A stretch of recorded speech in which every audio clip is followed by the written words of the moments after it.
Hello guys, my name is Sanjeev and you're welcome to this Legis Doctor Judicial Academy।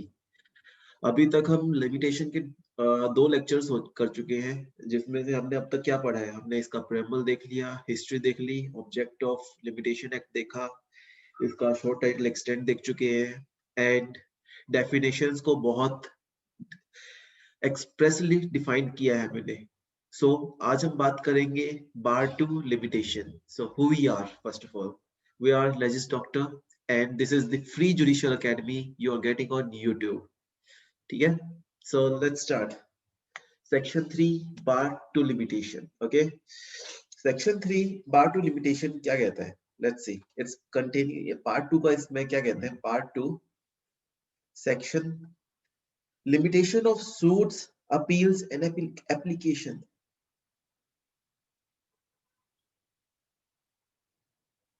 suits, appeal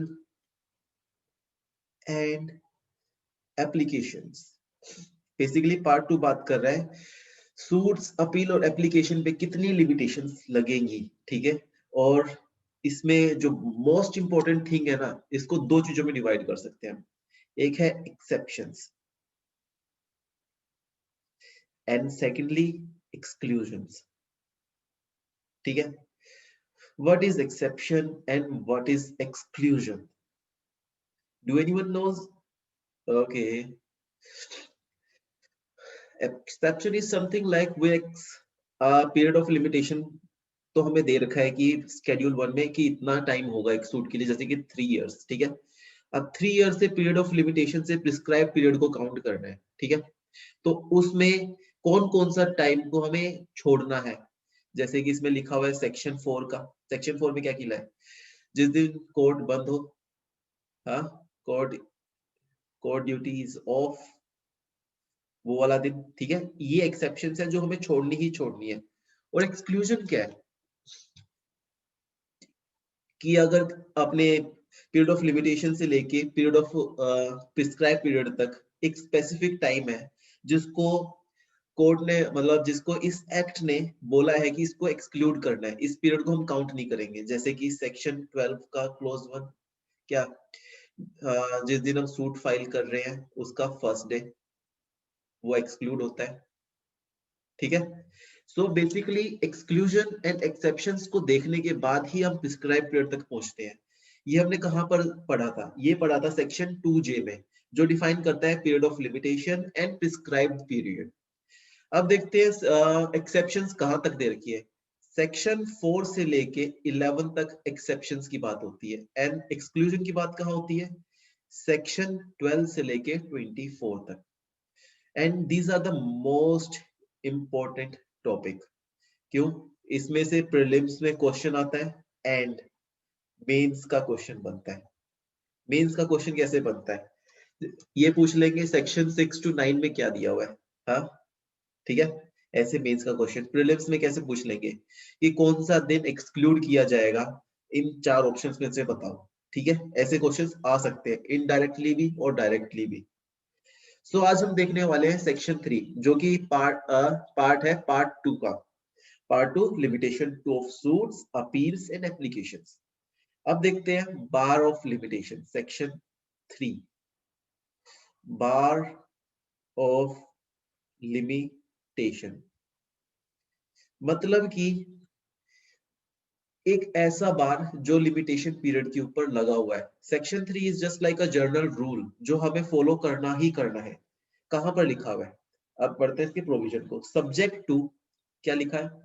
subject to, क्या subject to? The provisions contained in, the provisions contained in, कौन कहां पर? Section 4 से लेके 24 तक। मतलब कि section 4 से लेके 24 को देखते हुए, ठीक है, ध्यान रखते हुए क्या करना है? एवरी सूट, हाँ, एवरी सूट क्या, जो कि इंस्टीट्यूट किया गया हो। सेकेंडली, अपील प्रेफर की गई हो।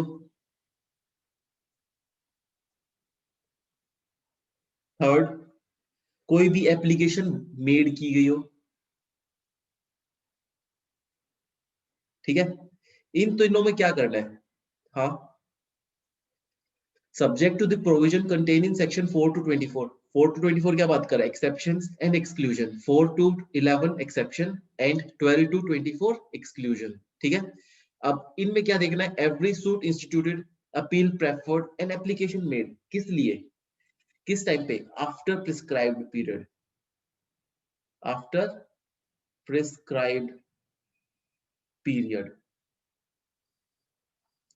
प्रिस्क्राइब पीरियड के बाद कोई भी सूट इंस्टीट्यूट हुआ हो, अपील प्रेफर की गई हो या एप्लीकेशन मेड की गई हो, उसका क्या होगा? Shall be dismissed. Shall word use है, shall be dismissed. So basically कोई भी सूट या फिर अपील या फिर एप्लीकेशन आप प्रिस्क्राइब पीरियड के बाद लेके आओगे, वो डिसमिस करना है। एंड यहाँ पर वर्ड कौन सा है? शैल। शैल मीन्स कंपल्सरी या फिर मैंडेटरी, ठीक है। कोई चीज कंपल्सरी या फिर मैंडेटरी है तो कोर्ट को इधर सुओमोटो अपने आप से या फिर अदर पार्टी की एप्लीकेशन से। अदर पार्टी कौन सी होगी? डिफेंडेंट की एप्लीकेशन से। क्यों? सूट कौन लेके आ रहा है? प्लेंटिफ। अपील कौन कर रहा है? Aggrieved party. एप्लीकेशन कौन बना मेड कर रहा है? जो भी एग्रीव्ड है, ठीक है। सो बेसिकली अपोजिट पार्टी ही एप्लीकेशन डालती है डिसमिस करने की। बट अगर वो नहीं डालती तब भी court is duty bound to dismiss the suit if ये प्रिस्क्राइब्ड पीरियड के बाद इंस्टीट्यूट हो रहा हो, अपील प्रेफर हो रही हो या फिर एप्लीकेशन मेड हो। सो एक चीज मैं आपको दोबारा से एक्सप्लेन कर देता हूँ, पीरियड ऑफ लिमिटेशन और प्रिस्क्राइब्ड पीरियड है क्या? Period of limitation and prescribed period, ठीक है। क्या है? Period of limitation is provided in schedule 1। Schedule 1 में जो टाइम पीरियड प्रोवाइडेड है, फॉर एग्जांपल कुछ भी लगा लो, सूट, सूट के लिए 3 इयर्स दिया हुआ है, ठीक है। This is just a period कि इतना प्रिस्क्राइब्ड पीरियड, 3 साल का तो टाइम आपके पास है ही है, ठीक है। इसके बाद कोई सूट लाओगे वो बार्ड है, बट वो बार्ड कब होगा? क्या लिखा है? Subject to. क्या ध्यान रखना है? 4 से 24 को ध्यान में रखते हुए, ठीक है। तो बेसिकली क्या कह रहा है? 3 इयर्स के बाद कोई एक्सेप्शन है, हाँ। Exception in the sense section 4, कौन सा टाइम? हाँ, कोर्ट बंद है वो वाला time, court is of. And exclusion, हाँ, एक्सक्लूजन ये कौन सा टाइम? सेक्शन 12 का 1। ये मैंडेटरी है कि पहला दिन छोड़ना है फर्स्ट डे, हाँ, किसी भी टाइप का। सो बेसिकली सूट के लिए 3 इयर्स तो दे रखा है, बट 3 इयर्स को काउंट कैसे किया जाएगा?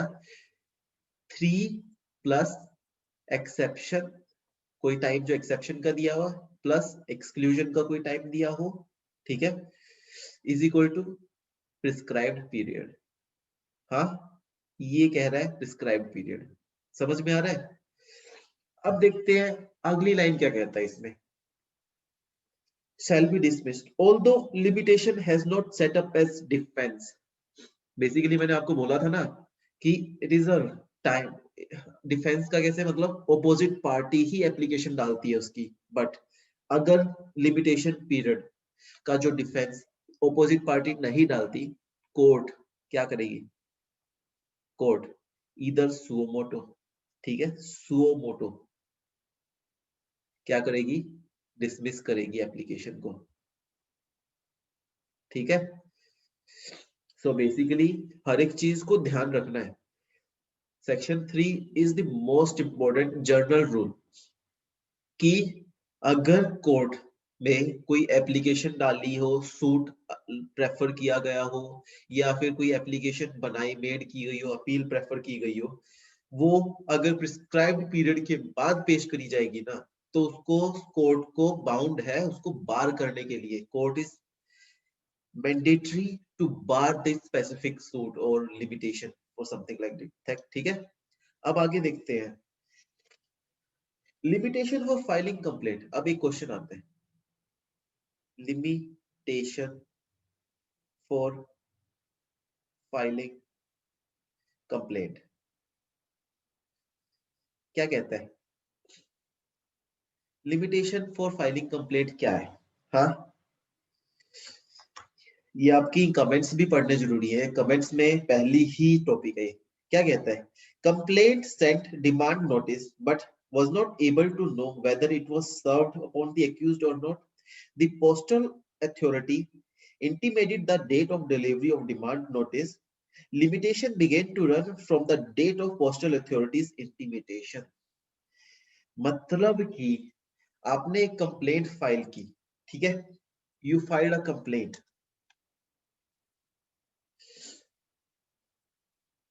ठीक है, एंड उसको आपने पोस्ट से भेज दिया, ठीक है। अब यहां पर ये क्वेश्चन है कि लिमिटेशन पीरियड कब रन होगी?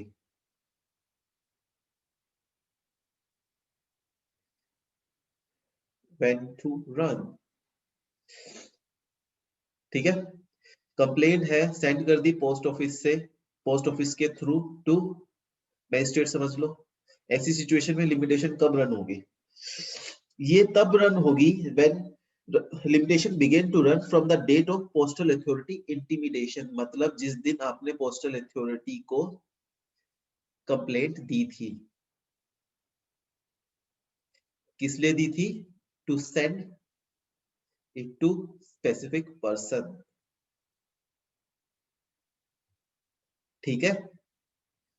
This is what limitation for filing for complaint कहना चाहता है, ठीक है। इसका कौन सा केस है? Mahabani Shankar Agarwal versus state of West Bengal. चलो लिख ही देता हूँ इसको भी। Mahabani, BHABHINI, Mahabani Shankar Agarwal versus state of West Bengal. क्या कह रहा है कि लिमिटेशन अगर आपने पोस्ट ऑफिस के थ्रू भेजी है तो कब स्टार्ट होगी?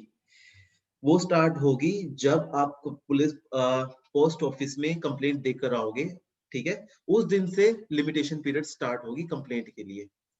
अब सेकंड है, jurisdiction of court to consider question of limitation. Jurisdiction of court to consider question of limitation. किस कोर्ट की जुरिडिक्शन है जो क्वेश्चन ऑफ लिमिटेशन को कंसीडर कर सके? Every court is duty bound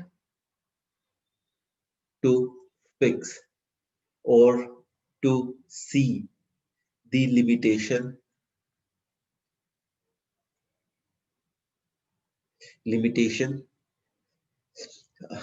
on the first hearing।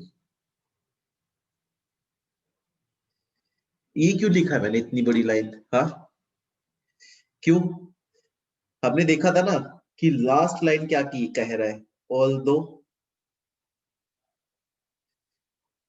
limitation has not been set up in defense।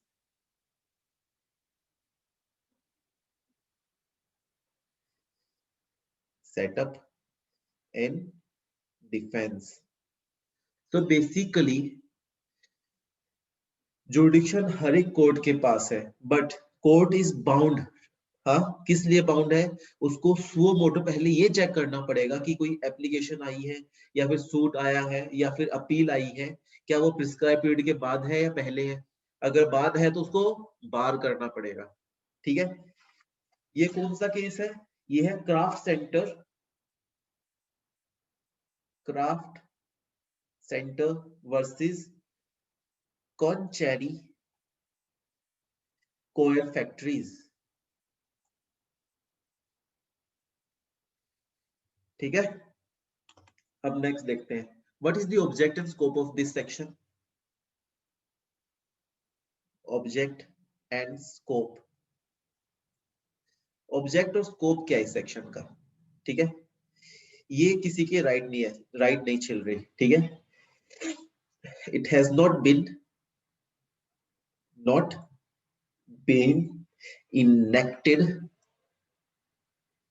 to destroy rights of any party. ये क्यों बोला मैंने? लिमिटेशन कभी भी किसी की राइट्स डिस्ट्रॉय नहीं कर रही, ये सिर्फ बार कर रही है सूट को, अपील को या फिर एप्लीकेशन को, अगर टाइम के बाद लेके आ रहे हो तो। ठीक है, आपका राइट तो वैसा का वैसा रहेगा, बट आप उस राइट के लिए सू नहीं कर पाओगे। ठीक है, पहली बात। दूसरी, interest Republica ut sit finas litum। Basically क्या कह रहा है, स्टेट का क्या इंटरेस्ट है एट द ट्रायल। अब जिंदगी भर ट्रायल तो नहीं चला सकती ना कोई कोर्ट। स्टेट का काम है ना कि एक टाइम पर आके ट्रायल खत्म हो कहीं पर। तो basically this maximum saying interest of the state is to end the litigation, that is interest of state is to end the litigation। So basically क्या ऑब्जेक्ट हुआ कि ये किसी के डिस्ट्रॉय नहीं कर रही राइट, सिर्फ लिमिटेशन पीरियड के अंदर बाउंड कर दिया कोर्ट को to bar the suit. Secondly, state का इंटरेस्ट है कि लिटिगेशन कहीं ना कहीं तो खत्म हो, जिंदगी भर तो नहीं चला सकते। ठीक है, इसीलिए so basically this is the object of this limitation act as well, and section 3 का object तो है ही ये। क्यों? section 3 is the journal provision of this act, and पूरा का पूरा section मतलब 4 से लेके 24 तक के जो sections है उसको ध्यान में रखना पड़ता है। ठीक है, और section 3 कह रहा है कि subject to the provision of section 4 to 24, 4 to 24 तक के प्रोविजंस को ध्यान में रखते हुए इस एक्ट सेक्शन को पढ़ना है। अब कह रहा है सूट या फिर अपील या फिर application made beyond period of limitation. Suit, application या फिर अपील पीरियड ऑफ लिमिटेशन के बाद बनाई गई, बाद अपील लाए हो, तो ऐसी सिचुएशन में क्या होगा? बेसिकली हमें देखना पड़ेगा सेक्शन 4 टू 24 पहले। क्या सेक्शन 4 टू 24 कोई एक्सेप्शन एक्सक्लूजन दे रहा है उसे? एक्सेप्शन और एक्सक्लूजन, अगर एक्सेप्शन और एक्सक्लूजन मिल रहा है तो वो बेनिफिट किसको देना पड़ेगा? पार्टी को देना पड़ेगा जो सूट या एप्लीकेशन लेके आई है। अगर उस बेनिफिट के बाद भी हाँ पीरियड ऑफ लिमिटेशन पूरा नहीं हो रहा, ठीक है, और प्रिस्क्राइब पीरियड से ऊपर जा रहा है टाइम, तो बार करना पड़ेगा। अगर प्रिस्क्राइब पीरियड के अंदर है तो अलाउ कर देंगे सूट। क्या ये कंपलसरी है कि प्रिस्क्राइब पीरियड के बाद कोई सूट लेके आ जाए उसको बार ही करना पड़ेगा? ऑब्वियसली इसका एक ही सिचुएशन हो सकती है, section 5 is the exception. Exception नहीं कहेंगे, एक तरह से गुड कोज के लिए सेक्शन 5 क्या कह रहा है कि इफ प्रिस्क्राइब्ड पीरियड के लास्ट डेट पे आप आते हो, लास्ट डेट पे, ठीक है, एंड यू हैव गुड कोज, तो डिस्क्रिशन ऑफ द कोर्ट आपका सूट अलाउ किया जा सकता है। Allow the application and appeal only, sorry,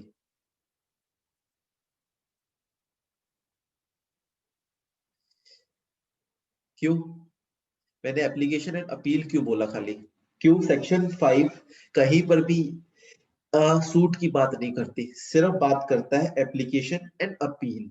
ठीक है, ये एक्सेप्शन है, बट सूट अगर प्रिस्क्राइब पीरियड के बाद लाओगे तो इट इज बार्ड। ओके, अब आते हैं अगली चीज पे। अच्छा, इसका केस लिख लो, state of Odisha, state of Odisha versus Mamata Mohanty, Mamata Mohanty. जो कोई भी लेट आ रहा है, ये वीडियो अपलोड की जाएगी लेजिस डॉक्टर के यूट्यूब चैनल पर। This is free of cost. हम हर रोज सीआरपीसी एंड लिमिटेशन एक्ट के लेक्चर्स डालते हैं, and transfer of property act के लेक्चर अपराजिता मैम हर रोज डालती है at 12:30 sharp. So please share and follow this YouTube channel as well, and this is free of cost, and we are coming every day. चलिए आगे देखते हैं. When plea of limitation can be raised. When plea of limitation can be raised.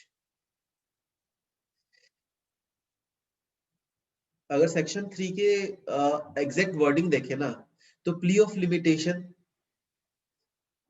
Raise करो या ना करो, court is bound to check whether it is within the prescribe period और not. First. Secondly, अगर limitation as a defence में आया हो, as defence, तब बार्ड है. तो पीरियड ऑफ लिमिटेशन कब रेज की जाएगी? कोर्ट इज ड्यूटी बाउंड, तो सुओ मोटो, या फिर लिमिटेशन एज अ डिफेंस आया हो तब. ठीक है, इसके लिए क्या कौन सा सेक्शन एक्सप्लेनेशन है? आर के राधामोनी केस है, आर के राधामोनी वर्सेस कैनरा बैंक. देखिए क्या कहता है पूरा पूरा. Every suit should be filed within prescribed period of time. If it is not filed, it is liable to be dismissed in the view of section 3 of this act. ठीक है. इसके अलावा क्या कहता है? अगर आप सेक्शन 3 के जो लास्ट वर्ड देखोगे, क्या लिखा हुआ है? Although limitation has not set up as a defense. अगर लिमिटेशन डिफेंस के तौर पे नहीं आया है, तो कोर्ट सुओ मोटो बाउंड है उसको डिसमिस करने के लिए. अगर डिफेंस के तौर पे आ गया, तब भी बाउंड है उसको डिसमिस करने के लिए. बट कॉन्सेप्ट क्या है? प्रिस्क्राइब्ड पीरियड के बाद आना चाहिए. को क्या चाहिए? Suit, appeal and applications. ठीक है. अब आते हैं क्लोज 2 पर. क्लोज 2. क्लोज 2 कहता है for the purpose of this act. For the purpose of this act. क्या है इस पर्पस में? पहली बात करेंगे सूट के लिए. A, suit is instituted. अगर कोई सूट इंस्टीट्यूट हुआ है, किस लिए, कैसे? In ordinary case when plaint is presented to proper office. Plaint कहां प्रेजेंट किया गया हो? प्रॉपर ऑफिस में. कोई मुझे बताएगा what is proper office plaint के लिए? अगर किसी ने प्रैक्टिस की हो तो उसको पता होगा कि कौन सा प्रॉपर ऑफिस है. ठीक है. सूट कब इंस्टीट्यूट हुआ? जब प्लेंट प्रॉपर ऑफिस में डाला गया हो. बेसिकली एक प्रैक्टिकल वे में देखे ना, तो अगर हम एक सूट फाइल करते हैं, तो कोर्ट फीस वोट फीस लगा के हमें, या तो हम बॉक्स में डालते हैं. जनरली एक बॉक्स होता है हर कोर्ट में, उस बॉक्स के अंदर डाल के आते हैं और वहां से उस पर नंबरिंग होती है. या फिर वहां पर कोई रीडर होता है, ठीक है, उस रीडर के हाथ में देकर आते हैं ताकि वो उसको फाइल पे चढ़ा दे. ठीक है. प्लेंट कब होगा? जब प्रॉपर ऑफिस में उसको देकर आएंगे. पहला. सेकेंड, इन केस ऑफ पोपर. हुआ पोपर्स. हाँ बताइए, ऑर्डर 33 सीपीसी क्या कहता है? पोपर्स के बारे में बात करता है. ठीक है. When is application to leave to sue as pauper is made. कब एप्लीकेशन? जब वो मेड करता है. बट इसमें कैच देखना क्या है. एप्लीकेशन अगर वो मेड करता है, उसमें दो चीजें होती है. सॉरी, क्या होता है? या तो वो एक्सेप्टेड होती है, ठीक है, या फिर रिजेक्ट होती है. अगर वो एक्सेप्ट हो जाती है तो सेम डेट मानेंगे. ठीक है. Same date. सेम डेट कौन सी? जिस दिन एप्लीकेशन उसने बनाई हो. ठीक है, एप्लीकेशन मेड की हो. अगर वो रिजेक्ट होती है, हाँ, इफ रिजेक्टेड, तो क्या होगा? उसके पास दो ऑप्शन आ गए, या तो पे द फीस, या फिर एप्लीकेशन रिजेक्ट होगी तो सूट भी रिजेक्ट हो गया. ठीक है. अगर उसने पे कर दी फीस, तो सेम डेट मानी जाएगी. अगर रिजेक्ट होगी तो उसको ही has to come with new suit. ठीक है, विथ प्रॉपर ऑफिस. अब आता है आगे. सो इसमें क्या हुआ? पोपर में अगर कोई पर्सन है, पॉपर कौन होता है? जिसके पास सफिशिएंट अमाउंट नहीं होती। फॉर एग्जांपल उसके पास प्रॉपर्टी 1000 से कम है, ये सीपीसी का ऑर्डर 33 कहता है कि उसकी जो जनरल प्रॉपर्टी है ना 1000 रुपीज से कम होनी चाहिए, तब उसको पॉपर मान लेंगे, ठीक है, उसकी जो प्रॉपर्टी है। तो पॉपर है तो एप्लीकेशन मेड करी, या तो एक्सेप्ट होगी या रिजेक्ट होगी। एक्सेप्ट होगी तो उसको सेम डेट मान लेंगे जिस दिन एप्लीकेशन मेड करी है। रिजेक्ट होगी तो रिजेक्ट होने में दो चीजें हो सकती है, या तो वो पे कर देगा फीस को, या फिर रिजेक्ट हो जाएगी वो एप्लीकेशन। रिजेक्ट हो गई तो वो न्यू सूट लिया आएगा, बट सूट कब ला सकता है? जब वो विद इन प्रिस्क्राइब पीरियड हो। अगर प्रिस्क्राइब पीरियड से अलग हो गया तो वो भी रिजेक्ट होगा, ठीक है। अगर वो पे कर देता तो उस टाइम पे एप्लीकेशन जिस दिन बनाई है उसी दिन मान लेंगे उसने सूट फाइल कर दिया है। अगला आता है third part, in claim against a company. In claim against a company which is being wound up by the court। हाँ, अब कोई कंपनी है वो बंद होने जा रही है, ठीक है। अब उसको वाइंड अप हो रही है, वाइंड अप करवा रहे हैं, ठीक है। वाइंड अप कौन करवाता है? कोर्ट करवाती है। कोर्ट वाइंड अप करवाते टाइम पे एक ऑफिशियल लिक्विडेटर को अपॉइंट करती है। हाँ, अपॉइंट्स ऑफिशियल लिक्विडेटर। एक ऑफिशियल लिक्विडेटर अपॉइंट हो गया। अब जिस दिन ऑफिशियल लिक्विडेटर अपॉइंट हुआ, ठीक है, when the claimant first sent his claims to official liquidator। अब जो इसमें से क्लेम है, जो क्लेम कर रहा है, वो जिस दिन अपनी एप्लीकेशन किसको डालेगा? ऑफिशियल लिक्विडेटर को, उस दिन माना जाएगा सूट इज फाइल्ड, ठीक है। अब क्या कहना है, एक कंपनी है, कंपनी वाइंड अप हो रही है, वाइंड अप होते टाइम कोर्ट क्या करेगी? एक ऑफिशियल लिक्विडेटर को अपॉइंट करेगी।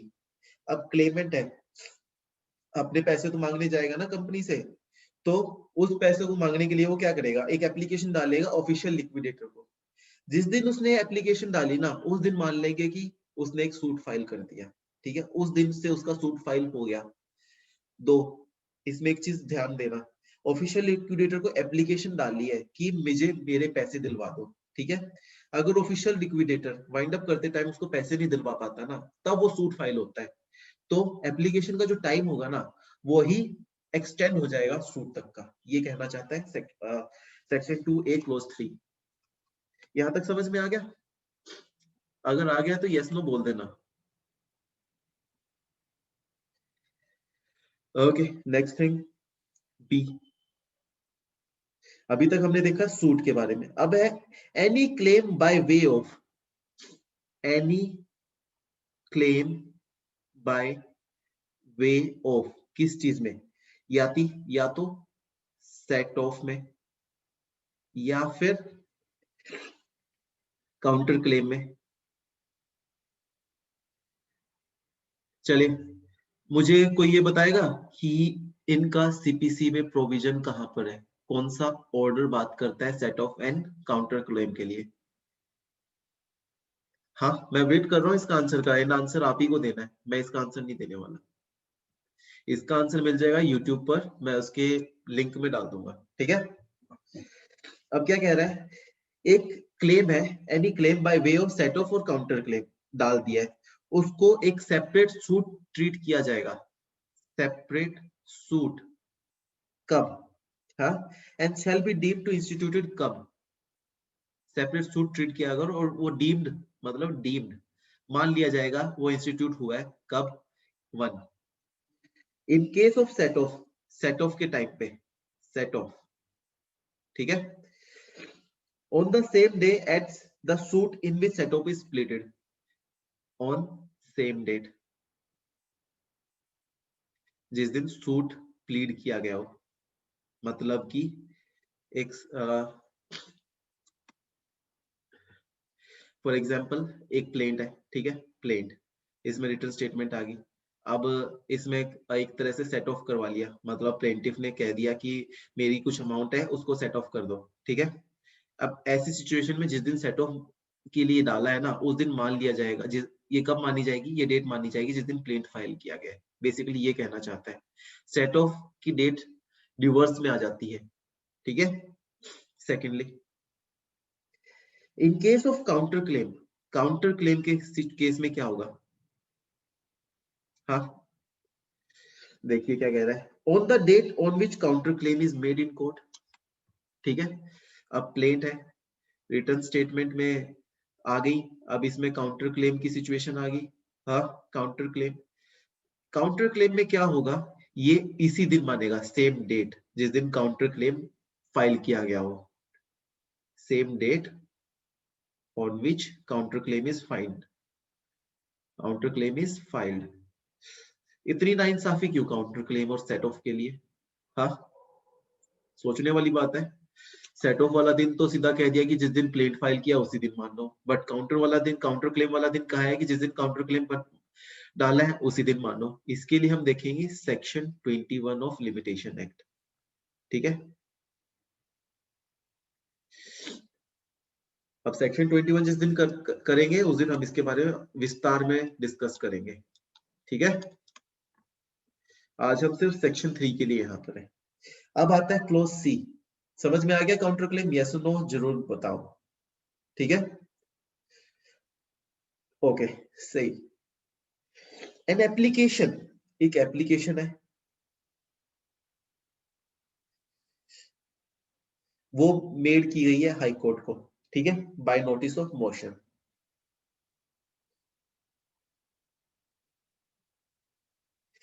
An application by notice of motion is High Court is made when application is presented to proper office.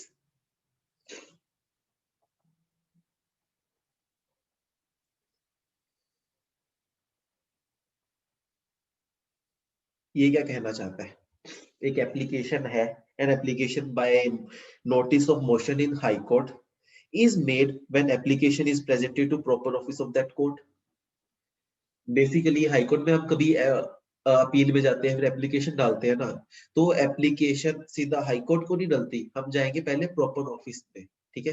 वो प्रॉपर ऑफिस कौन सा होगा? मैंने आपको बताया ना कि हम प्रैक्टिकल वे में जब देखे जाए ना, तो जो लिखित है ना, लिखित और जो प्रैक्टिकल है वो टोटली डिफरेंट है, ठीक है। लिखित में तो हम कुछ भी लिखा हुआ है यहाँ पे, एंड जनरली बोलू ना, जो हमारा जो प्रैक्टिकल एक्सपोजर है ना, वो टोटली डिफरेंट है बुक्स से, ठीक है।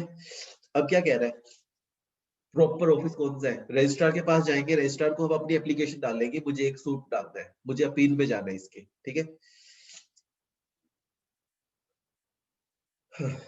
सॉरी, मुझे अपील में जाना है इसके, ठीक है। अब क्या होगा, वो रजिस्ट्रार क्या कहेगा कि इस एप्लीकेशन को प्रेजेंट करो, ठीक है। एप्लीकेशन उसके पास आएगी, एप्लीकेशन आने के बाद उसके चेक करेगा कि कोज ऑफ एक्शन टाइटल वगैरह है, और जिस दिन वो एप्लीकेशन एक्सेप्ट कर लेगा ना, उस दिन मान लेंगे नोटिस ऑफ मोशंस के थ्रू हाईकोर्ट को एप्लीकेशन डल गई। ये कह रहा है सी। सॉरी, मेरे को बहुत तेज जुकाम हुआ पड़ा है, I am still doing it for you, please, I am sorry. अब देखते हैं इसमें एक सेक्शन 4 और देख लेते हैं आज, एंड इसके बाद वाइंड अप कर देंगे। सेक्शन 4, सेक्शन 4 क्या कहता है? Expiry of prescribed period when court is closed. Expiry of prescribed period when court is closed. Closed, ठीक है, सॉरी।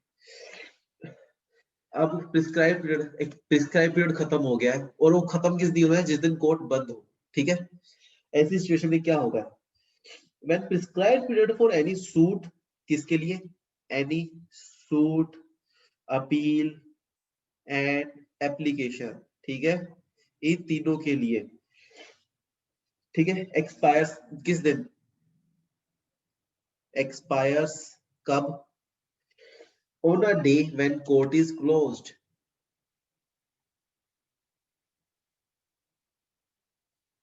Court is closed. अब ऐसी सिचुएशन में क्या होगा, ठीक है, तो कोर्ट उसको मौका देगी कि नेक्स्ट डे जब कोर्ट खुलेगी, रीओपन्स, ठीक है, तब आप सूट फाइल कर सकते हो, सूट अपील एप्लीकेशन जो भी है आप उसको फाइल कर सकते हो।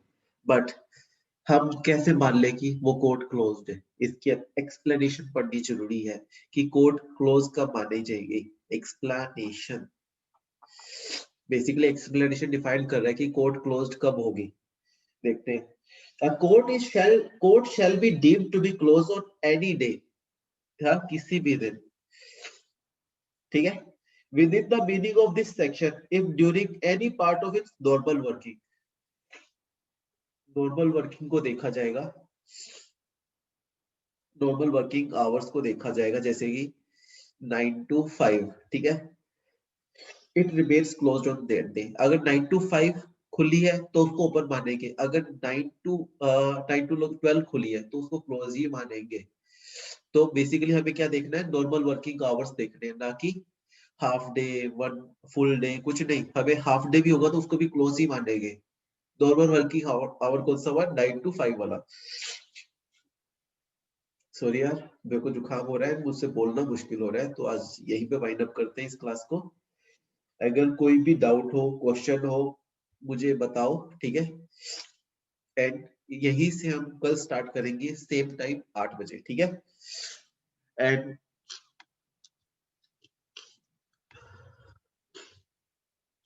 Thank you guys. आप हमें टेलीग्राम पे फॉलो करो, वहां पर मैं लिंक भेजता रहता हूँ, जूम की भी और यूट्यूब की भी। टेलीग्राम क्या है, @legis डॉक्टर। सेकेंडली हम यूट्यूब पर भी हैं, यूट्यूब पर भी कैसे है, लेजिस डॉक्टर के नाम से, लेजिस डॉक्टर, ठीक है। प्लीज हाँ, share and subscribe, we are doing it for you guys. हाँ, आई होप हमारी मेहनत आपको अच्छी लग रही है, तो उस मेहनत के लिए शेयर एंड सब्सक्राइब कर दीजिए। It is free of cost, हम सारी क्लास फ्री ऑफ कॉस्ट लेके आ रहे हैं आपके लिए, हम आपसे कोई पैसा नहीं ले रहे हैं।